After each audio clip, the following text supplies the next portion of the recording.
2026 সালের ইতালির ডিক্রেটো ফ্লুসি বা কোটা পদ্ধতির অধীনে বিভিন্ন প্রিফেকচুরা কাউন্টি অফিস থেকে ইতিমধ্যেই নুল্লা ওস্তা বা কাজের অনুমতিপত্র ইস্যু হওয়া শুরু হয়েছে।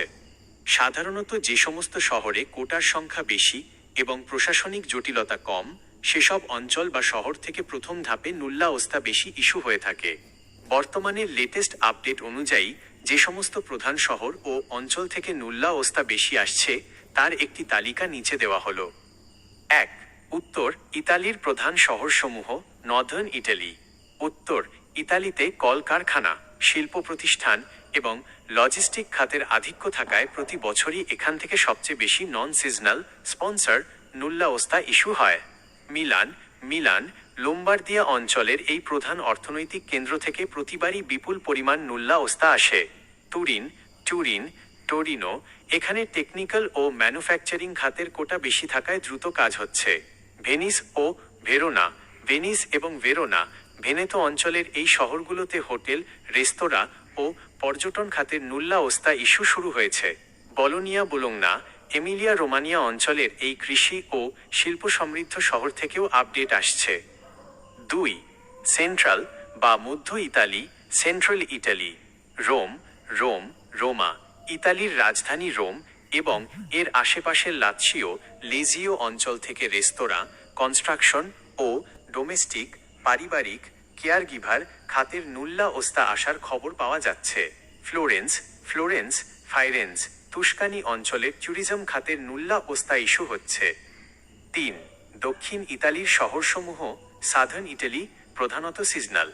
দক্ষিণ ইতালির শহরগুলোতে সাধারণত কৃষিকাজ বা সিজনাল ভিসার কোটা বেশি থাকে। নাপোলি, কাম্পানিয়া অঞ্চলের এই বড় শহর এবং এর আশেপাশের কৃষিভিত্তিক এলাকাগুলো থেকে সিজনাল নুল্লা ওস্তা দ্রুত ইস্যু হয়। বারি, পুগলিয়া অঞ্চলের অন্যতম প্রধান শহর, যেখানে কৃষি খাতের প্রচুর কোটা থাকে। সিলিসিয়া, ক্যালাব্রিয়া অঞ্চলের বিভিন্ন শহর, দক্ষিণ অঞ্চলের বিভিন্ন ছোট ছোট কাউন্টি থেকেও কৃষি ভিসার অনুমতিপত্র আসছে। গুরুত্বপূর্ণ কিছু তথ্য ও সতর্কতা। 2026 আপডেট। কোটা বনাম প্রতিযোগিতা।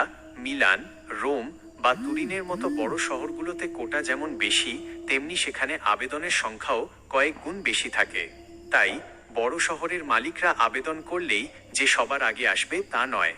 অনেক সময় ছোট ছোট শহর বা প্রভিন্স যেমন ব্রেশিয়া, বেরগামো বা পিনোরেলো থেকে দ্রুত নুল্লা ওস্তা চলে আসে।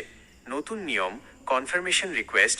2024 সালের শেষ ভাগ থেকে কার্যকর হওয়া নতুন নিয়ম ল ডিক্রি 145 অনুযায়ী নুল্লা ওস্তা ইস্যু হওয়ার পর বা ভিসার আবেদন প্রক্রিয়ার সময় ইতালির ইমিগ্রেশন অফিস এসইউআই থেকে নিয়োগকর্তা বা মালিকের কাছে একটি কনফার্মেশন ডিমান্ড বা চাকরির অফার পুনর্বহাল আছে কিনা তার সত্যতা জানতে চাওয়া হয়।